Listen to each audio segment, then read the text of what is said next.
वैवाहिक जीवन सिर्फ एक सामाजिक अनुबंध नहीं, बल्कि दो आत्माओं का पवित्र बंधन होता है। यह प्रेम, विश्वास, त्याग और समर्पण की डोर से जुड़ा होता है। जब एक व्यक्ति विवाह के बाहर प्रेम संबंध में शामिल होता है, तो यह सिर्फ एक रिश्ता नहीं तोड़ता, बल्कि कई जिंदगियों को प्रभावित करता है। यह उस भरोसे को चकनाचूर कर देता है जो वर्षों की समझदारी और समर्पण से बना होता है। कई बार लोग यह सोचकर विवाहेतर संबंधों की ओर बढ़ते हैं कि इससे उन्हें वह खुशी या रोमांच मिलेगा जो उनके विवाह में कहीं खो गया है। लेकिन सच्चाई यह है कि यह एक अस्थायी भ्रम होता है जो अंत में पछतावे और पछाड़ में बदल जाता है। विवाह में समय के साथ एक रूपता आ सकती है, लेकिन इसका समाधान बाहर ढूंढने के बजाय अपने रिश्ते को पुनर्जीवित करने में है। प्यार को नए तरीके से महसूस करें, अपने साथी के साथ ज्यादा संवाद करें, उनके मन की बात समझें और अपने रिश्ते में खोए हुए जादू को वापस लाएं। जब हम अपने जीवन साथी से दूर होने लगते हैं, तो यह हमारे रिश्ते के लिए खतरे की घंटी होती है। रिश्ते में प्रेम बनाए रखने के लिए सिर्फ भावनाओं का होना ही काफी नहीं है, बल्कि उनके लिए प्रयास भी जरूरी है।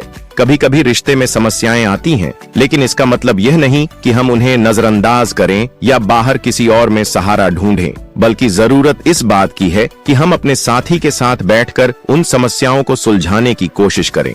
विवाहेतर संबंध सिर्फ दो व्यक्तियों तक सीमित नहीं रहते, बल्कि इसका असर पूरे परिवार, समाज और आर्थिक स्थिति तक जाता है। यह एक ऐसी स्थिति पैदा कर सकता है जो मानसिक, भावनात्मक, सामाजिक और आर्थिक स्तर पर गहरा नुकसान पहुंचाती है। समाज में विवाह एक सम्मानजनक और पवित्र बंधन माना जाता है। जब कोई व्यक्ति विवाह के बाहर संबंध बनाता है और यह बात सार्वजनिक हो जाती है, तो उसकी सामाजिक प्रतिष्ठा पर बुरा असर पड़ता है। सम्मान खो बैठते हैं, रिश्तेदार और मित्र दूर होने लगते हैं और कई बार इसे अपमानजनक स्थिति के रूप में देखा जाता है। इससे पारिवारिक रिश्तों में तनाव बढ़ता है और समाज में व्यक्ति की छवि धूमिल हो जाती है। विवाहेतर संबंध कई बार आर्थिक अस्थिरता का कारण बन सकते हैं। यदि मामला तलाक तक पहुंचता है, तो इसमें भारी कानूनी खर्च और संपत्ति का विभाजन हो सकता है, जिससे दोनों पक्षों को आर्थिक झटके सहने पड़ते हैं। अगर बच्चे भी शामिल हैं, तो उनकी पढ़ाई, परवरिश और भविष्य पर नकारात्मक असर पड़ता है।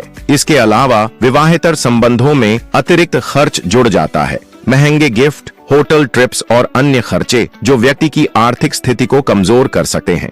जब एक विवाहेतर संबंध उजागर होता है, तो पूरा परिवार टूटने की कगार पर आ जाता है। पति पत्नी के बीच रिश्ते में कड़वाहट बढ़ती है, जिससे घर का माहौल तनावपूर्ण हो जाता है। इसका सबसे ज्यादा असर बच्चों पर पड़ता है।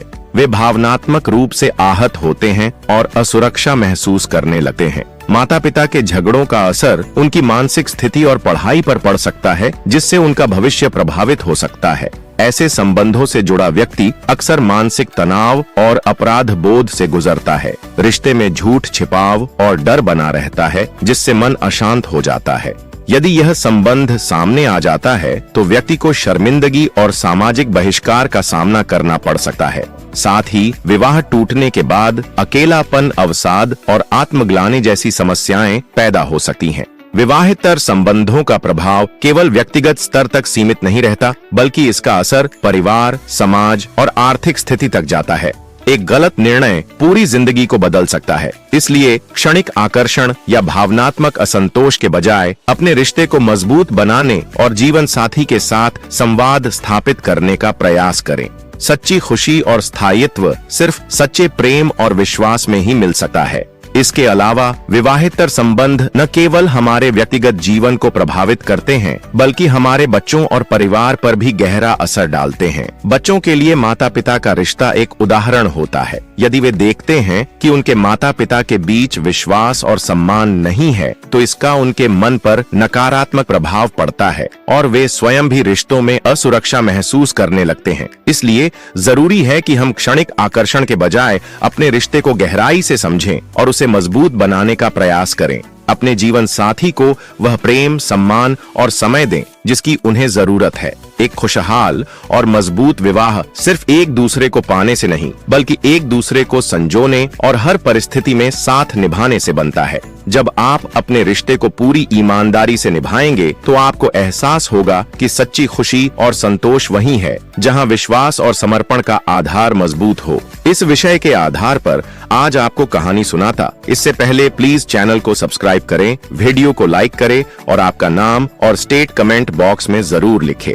चलो कहानी की ओर चलते हैं। 14 फरवरी 2018 का दिन था। दिल्ली में तैनात इंटेलिजेंस ब्यूरो आईबी ऑफिसर चेतन प्रकाश गलाना को 2 दिन की छुट्टी पर दिल्ली से अपने घर कोटा जिले की रामगंज मंडी आए थे। दिल्ली में वह अकेले रहते थे। माता पिता रामगंज मंडी और पत्नी अनीता 2 छोटे बेटों के साथ झालावाड़ में रहती थी। जनवरी 2011 में अनीता और चेतन की शादी हुई थी। अनीता सरकारी शिक्षिका थी। झालावाड़ के पास असनावर गांव के स्कूल में पोस्टेड थी। चेतन आमतौर पर महीने में 1 से 2 बार छुट्टी पर घर आ जाते थे। जब भी वह घर आते तो पहले रामगंज मंडी में माता पिता से मिलने जरूर जाते थे। उस दिन भी वह रामगंज मंडी में अपने मम्मी पापा से मिलने आए थे। उनसे मिलकर चेतन शाम 6 बजे की ट्रेन से पत्नी बच्चों के पास झालावाड़ जाने के लिए रवाना हुए। उन्हें अगले 1 घंटे में झालावाड़ पहुंच जाना था। रात 8 बजे तक वो घर नहीं पहुंचे। काफी देर होने के बाद भी चेतन घर नहीं पहुंचे तो पत्नी अनीता ने अपने सास ससुर और रिश्तेदारों को फोन कर सूचना दी। अनीता के कहने पर झालावाड़ की गायत्री कॉलोनी में रहने वाले रिश्तेदार मनमोहन मीणा ने चेतन की तलाश शुरू की। तलाश के दौरान में रात करीब 8:30 बजे चेतन झालरापाटन भवानी मंडी मार्ग पर रेलवे की रलायता पुलिया के पास बेहोश पड़े मिले। चेतन को लेकर एआरजी हॉस्पिटल लेकर पहुंचे। जांच के बाद डॉक्टरों ने चेतन को मृत घोषित कर दिया। एक आईबी ऑफिसर की इस तरह की संदिग्ध परिस्थितियों में मौत चौंकाने वाली थी। हॉस्पिटल में हड़कंप मच गया। तुरंत पुलिस को सूचना दी गई। पुलिस ने हॉस्पिटल पहुंचकर जांच शुरू की। चेतन के शरीर पर चोट का कोई निशान नहीं मिला। इसके बाद पुलिस ने रलायता पुलिया के पास उस जगह का भी मौका मुआयना किया जहां चेतन पड़े मिले थे। वहां भी ऐसा कोई एविडेंस नहीं मिला। इधर अब तक पुलिस की सूचना पर रामगंज मंडी से चेतन के माता पिता और अन्य घर वाले भी झालावाड़ आ गए थे। चेतन के पिता महादेव मीणा ने झालावाड़ के थाना सदर में बेटे की सस्पेक्टेड डेथ का मामला दर्ज करा दिया। पुलिस ने सीआरपीसी की धारा 174 में मृग दर्ज कर इन्वेस्टिगेशन स्टार्ट कर दिया। पुलिस ने 15 फरवरी को चेतन के शव का मेडिकल बोर्ड से पोस्टमार्टम कराया। पोस्टमार्टम के बाद चेतन का विसरा जांच के लिए विधि विज्ञान प्रयोगशाला भेज दिया। पुलिस ने इस मामले को मृग में जरूर दर्ज किया था, लेकिन आईबी अफसर की संदिग्ध परिस्थितियों में मौत को पुलिस हर एंगल से इन्वेस्टिगेशन कर रही थी। आईबी अफसर की मौत को 3 महीने हो चुके थे। इन्वेस्टिगेशन में पुलिस के हाथ कोई भी सुराग नहीं लगा। इधर बेटे की मौत के 3 महीने बाद भी मामले में खुलासा नहीं होने पर महादेव मीणा के सब्र का बांध टूट गया। उन्होंने कोर्ट में अपने बेटे चेतन के सुनियोजित मर्डर का शक जाहिर करते हुए इस्तगासा दायर कर दिया। इस पर कोर्ट ने भी पुलिस को इसमें हत्या का मामला दर्ज कर नए सिरे से और नए एंगल के साथ इन्वेस्टिगेशन करने के आदेश दे दिए। अप्रैल 2018 के दूसरे सप्ताह में झालावाड़ के सदर थाने में पुलिस ने अज्ञात लोगों के खिलाफ आईबी ऑफिसर चेतन प्रकाश गलाना की हत्या का मुकदमा दर्ज कर लिया गया। तत्कालीन एएसपी आनंद शर्मा ने चेतन की हत्या का खुलासा करने के लिए एडिशनल एएसपी छगन सिंह राठौड़ के नेतृत्व में टीम गठन किया। स्पेशल इन्वेस्टिगेशन टीम ने आईबी ऑफिसर चेतन डेली रूटीन के बारे में पता लगाया। इसके बाद उनके दोस्तों, परिचितों और दुश्मनी रखने वालों को पहचान करके उनसे पूछताछ की गई। इंटेलिजेंस ब्यूरो के दिल्ली कार्यालय में चेतन प्रकाश के साथी कर्मचारियों से भी पूछताछ की गई। पुलिस टीम ने रामगंज मंडी, झालावाड़ रेलवे स्टेशन और रलायता पुलिया के आसपास घटना स्थल का कई बार दौरा करके तथ्यों का पता लगाने का भी प्रयास किया। इन्वेस्टिगेशन में पुलिस की पड़ताल के 3 एंगल थे। क्या आईबी ऑफिसर चेतन प्रकाश की हार्ट अटैक से मौत हुई थी? क्या ये आत्महत्या थी? क्या ये मर्डर था? पुलिस को चेतन के शरीर पर चोट या हाथापाई के कोई निशान नहीं मिले थे। पोस्टमार्टम रिपोर्ट में भी ऐसा कुछ नहीं बताया गया। अब पुलिस के सामने सवाल यह था कि चेतन जब झालावाड़ जा रहे थे तो ट्रेन से उतरकर रलायता पुलिया कैसे पहुंचे? वहां उनकी मौत कैसे हुई? झालावाड़ के रहने वाले एक आईबी ऑफिसर दिल्ली से लौट रहे थे।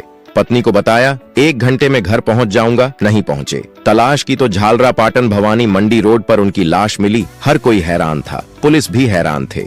3 माह तक कुछ पता नहीं चला तो आईबी अफसर के पिता ने इस्तगासे से हत्या का मामला दर्ज कराया। केस दर्ज होने के बाद पुलिस की स्पेशल इन्वेस्टिगेशन टीम ने आईबी ऑफिसर चेतन के डेली रूटीन के बारे में पता लगाया। इसके बाद उनके दोस्तों, परिचितों और दुश्मनी रखने वालों को आइडेंटिफाई करके उनसे पूछताछ की। इसके अलावा सुराग तलाशने के लिए पुलिस टीम ने रामगंज मंडी, झालावाड़ रेलवे स्टेशन और रलायता पुलिया के आसपास घटना स्थल का कई बार दौरा किया। इधर साइबर टीम ने कई जगह के मोबाइल टावरों का रिकॉर्ड निकलवाया। साथ ही चेतन के घर परिवार की पूरी जानकारी प्राप्त करके घर वालों से भी पूछताछ की गई। इन्वेस्टिगेशन में यह बात सामने आई कि चेतन अनीता के साथ संबंध ठीक नहीं थे। चेतन प्रकाश की हत्या के मामले में उनकी पत्नी अनीता को 25 जून को गिरफ्तार कर लिया गया। अनीता से की गई पूछताछ में चेतन की हत्या की पूरी कहानी सामने आ गई। जांच में पता चला कि चेतन की हत्या एक पुलिस कांस्टेबल प्रवीण राठौड़ ने अपने साथियों के साथ मिलकर की थी। चेतन की पत्नी अनीता भी पति के मर्डर प्लान में शामिल थी। कांस्टेबल प्रवीण का चेतन की पत्नी अनीता से अफेयर था। इसे लेकर चेतन का पत्नी अनीता से कई बार विवाद भी हुआ था। चेतन को शक था कि उसका छोटा बेटा उसका नहीं बल्कि कांस्टेबल प्रवीण का है। चेतन ने मरने से पहले एक बार पत्नी अनीता से हुई लड़ाई में छोटे बेटे का डीएनए टेस्ट तक कराने की बात कही थी। अनीता और प्रवीण को अफेयर का राज खुलने का डर था। इसी वजह से उन्होंने चेतन के मर्डर की साजिश रची। कांस्टेबल प्रवीण राठौड़ ने अपने साथियों की मदद से चेतन के मर्डर के लिए 5 बार कोशिश की। 3 बार नाकाम रहने के बाद चौथी बार चेतन को दिल्ली में उनके घर पर मारने की योजना बनाई गई, लेकिन उसमें भी कामयाबी नहीं मिली। आखिर 5वीं बार आरोपी अपने मिशन में कामयाब हो गए। कांस्टेबल प्रवीण राठौड़ पहले झालावाड़ पुलिस की स्पेशल टीम में तैनात था। बाद में वह प्रतिनियुक्ति पर भ्रष्टाचार निरोधक ब्यूरो एसीबी में चला गया। एसीबी में भी वह झालावाड़ में ही तैनात रहा। पुलिस कांस्टेबल होने के कारण प्रवीण को पता था कि मर्डर को सामान्य मौत कैसे दिखाया जा सकता है। उसने पहले चेतन का किडनैप किया, फिर उसे एक नशीले इंजेक्शन की हैवी डोज देकर उसकी हत्या कर दी। मर्डर में जो इंजेक्शन इस्तेमाल किया गया वह बाजार में खुले तौर पर नहीं मिलता। ये इंजेक्शन अस्पतालों और चिकित्सा संस्थानों में ही काम आता है। खास बात यह कि पोस्टमार्टम रिपोर्ट में भी इस इंजेक्शन के बारे में पता नहीं चल पाता। पुलिस ने इन्वेस्टिगेशन में इन सब बातों का खुलासा होने के बाद चेतन की हत्या के मामले में उसकी पत्नी अनीता के साथ साथ अन्य आरोपियों को भी गिरफ्तार किया था। झालावाड़ में मंगलपुरा रोड पर रहने वाले रमेश चंद का बेटा प्रवीण राठौड़ और अनीता बचपन से एक दूसरे को जानते थे और पसंद करते थे। साल 2008 में अनीता का चयन सरकारी टीचर के पद पर हो गया। उसी साल प्रवीण राठौड़ की नौकरी भी राजस्थान पुलिस में लग गई। सरकारी नौकरी लगने के बाद प्रवीण ने अनीता के सामने शादी का प्रस्ताव रखा। घर वालों की परमिशन नहीं मिली और दोनों की शादी नहीं हो पाई। बाद में जनवरी 2011 में अनीता की शादी चेतन प्रकाश ग्लाना से हो गई। अनीता झालावाड़ के पास असनावर गांव के स्कूल में पोस्टेड थी। वहीं उसके पति चेतन की पोस्टिंग दिल्ली में थी। दोनों को अलग अलग रहना पड़ रहा था। चेतन छुट्टी मिलने पर मंथ में 1-2 दिन के लिए घर आता था। साल 2012 में अनीता ने बेटे को जन्म दिया। पहली संतान के रूप में बेटा पाकर चेतन का पूरा परिवार खुश था। इस बीच प्रवीण राठौड़ की भी शादी हो गई थी। दिसंबर 2014 में प्रवीण की पत्नी का भी सरकारी टीचर के पद पर चयन हो गया। उसकी नियुक्ति भी असनावर के उसी स्कूल में हुई जहां अनीता पोस्टेड थी। प्रवीण कई बार पत्नी को स्कूल छोड़ने या स्कूल से वापस लाने चला जाता था। ऐसे में अनीता और प्रवीण की फिर से मुलाकातें होने लगीं। उनको बचपन प्यार याद आने लगा। दोनों को ऐसा लगता था जैसे भगवान ने उनको दोबारा मिला दिया। पहले दोनों एक दूसरे से अच्छी तरह से जानते थे। इसी कारण से जल्दी ही दोबारा दोनों एक दूसरे के करीब आ गए। नौकरी की वजह से चेतन झालावाड़ में नहीं रह सकता था। प्रवीण ने चेतन की इस मजबूरी का फायदा उठाया। जनवरी 2017 के बाद प्रवीण और अनीता लगभग हर दिन मिलने लगे। उस समय अनीता झालावाड़ की गायत्री कॉलोनी में अपने माता पिता के घर रह रही थी। जून 2017 में प्रवीण ने अनीता को झालावाड़ के हाउसिंग बोर्ड में 35 लाख रुपए का नया मकान दिलवा दिया। मकान के पैसे अनीता ने दिए। प्रवीण ने अनीता को ये मकान दिलवाने में दलाली के 10 लाख रुपए खुद रख लिए थे। अनीता हाउसिंग बोर्ड के नए मकान में रहने लगी। प्रवीण इस मकान में बेझिझक आने जाने लगा। वहां उसे रोकने वाला कोई नहीं था। बेटा 5 साल का था। चेतन प्रकाश महीने में 1-2 बार ही आते थे। कभी कभार चेतन के माता पिता भी बहू के पास आ जाते थे। वे भी 1-2 दिन रुककर चले जाते थे। प्रवीण ने अनीता से बातें करने के लिए उसे एक मोबाइल अलग से दिया था। प्रवीण से वह इसी फोन पर बात करती थी। इसी दौरान अनीता गर्भवती हो गई। चेतन को शक था छोटा बेटा उसका नहीं है। अकेली रह रही बहू के घर में प्रवीण का आना जाना चेतन के माता पिता को अच्छा नहीं लगता था। उन्होंने प्रवीण को साफ कह दिया कि वह तभी आया करे जब चेतन घर में हो। उन्होंने यह बात चेतन को भी बताई। चेतन ने भी अनीता को प्रवीण के घर आने जाने और उससे रिश्ता रखने के लिए मना कर दिया। इस बात को लेकर चेतन और अनीता के बीच झगड़ा होने लगा। अक्टूबर 2017 में अनीता ने एक निजी अस्पताल में बेटे को जन्म दिया। इस दौरान प्रवीण भी अस्पताल में मौजूद रहा। चेतन और उसके घर वालों को ज्यादा शक तब हुआ जब प्रवीण ने नवजात के नैपकिन बदले। इस पर चेतन के घर वालों ने प्रवीण को फिर टोका, लेकिन उस पर कोई असर नहीं हुआ। प्रसव के बाद अनीता अपने घर आ गई। प्रवीण को लेकर अनीता और चेतन के बीच आए दिन लड़ाई झगड़े होने लगे। इसी कलह के कारण अनीता ने 7 नवंबर 2017 को आत्महत्या करने का प्रयास किया, लेकिन उसे बचा लिया गया। इधर अनीता से न मिल पाने के कारण प्रवीण गुस्से में था। उसने चेतन को रास्ते से हटाने की साजिश रची। प्रवीण की दोस्ती गाड़ियों की खरीद फरोख्त करने और आरटीओ एजेंट का काम करने वाले शाहरुख से थी। शाहरुख झालावाड़ के तोपखाना मोहल्ले का रहने वाला था। चेतन को दूसरे बेटे को लेकर भी शक था। इस बात को लेकर उसका अनीता से झगड़ा भी होता था। 4 बार मारने की कोशिश, हर बार नाकाम। प्रवीण ने दिसंबर 2017 में शाहरुख को बताया कि उसकी रिश्ते की बहन को उसका पति मारता है। वह दिल्ली में कंप्यूटर पर काम करता है, उसकी हत्या करनी है। इस काम के लिए प्रवीण ने शाहरुख को 3 लाख रुपए की सुपारी दी। प्रवीण ने शाहरुख को चेतन की चेहरा भी दिखा दिया था। शाहरुख ने चेतन की हत्या की जिम्मेदारी लेकर इस काम के लिए अपने कुछ साथियों को भी शामिल कर लिया। प्रवीण ने अनीता के जरिए पता कर लिया था कि 25 दिसंबर 2017 को ट्रेन से दिल्ली जाएंगे। हत्यारों ने ट्रेन में चेतन का पीछा किया। सर्दी का मौसम होने के कारण चेतन ने मुंह पर मफलर लपेट रखा था। ऐसे में हत्यारे चेतन को पहचान नहीं पाए और दिल्ली जाकर वापस लौट आए। इसके बाद 4 जनवरी 2018 को चेतन छुट्टी लेकर झालावाड़ आए तो उन्हें ट्रक से कुचलकर मारने की योजना बनाई गई। इसके लिए झालावाड़ के निवासी ट्रक चालक शाकिर को 20,000 रुपए दिए थे। शाकिर को ट्रक से चेतन की स्कूटी को टक्कर मारनी थी। उस दिन ट्रक पीछे ही रह गया जबकि स्कूटी आगे निकल गई। यह प्रयास विफल होने पर तय किया गया कि 5 जनवरी को चेतन जब झालावाड़ से स्कूटी से रामगंज मंडी जाएंगे तब उन्हें ट्रक से टक्कर मारकर कुचल दिया जाएगा। शाकिर ने झरनिया घाटी के पास ट्रक से स्कूटी को टक्कर मारी। चेतन गंभीर रूप से घायल हो गए। नाकाम होने के बाद चेतन को दिल्ली में उसके घर में मारने की योजना बनाई। झालावाड़ से बदमाश दिल्ली में चेतन के मकान पर पहुंच गए। वहां सीसीटीवी लगे थे। ऐसे में बदमाश वारदात को अंजाम दिए बगैर झालावाड़ वापस लौट आए। प्रवीण को अनीता से चेतन के आने और जाने की सारी जानकारियां मिलती रहती थीं। अनीता ने प्रवीण को बताया कि चेतन 14 फरवरी की शाम को ट्रेन से रामगंज मंडी से झालावाड़ आएंगे। प्रवीण ने अपने साथियों शाहरुख, फरहान और एक नाबालिग के साथ मिलकर चेतन के मर्डर का प्लान बनाया। चेतन को झालावाड़ रेलवे स्टेशन से किडनैप करना था। फिर इंजेक्शन का हैवी डोज देकर मर्डर का प्लान था। प्लान में शामिल नाबालिग शाहरुख को बाइक से सुकेत छोड़ आया।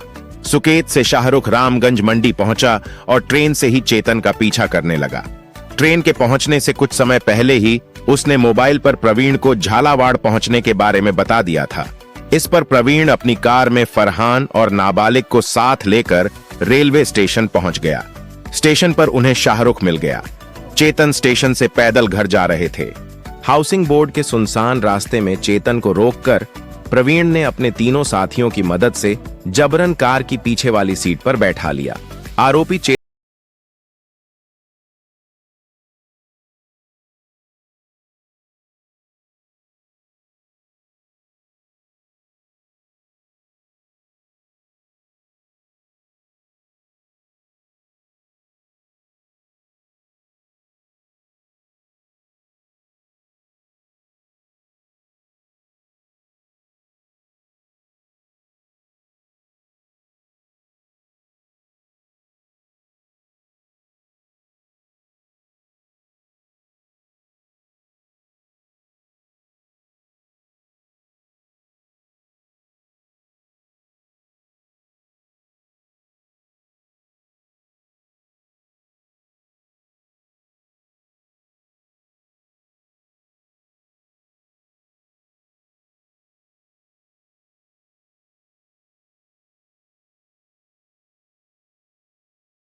आरोपी थे।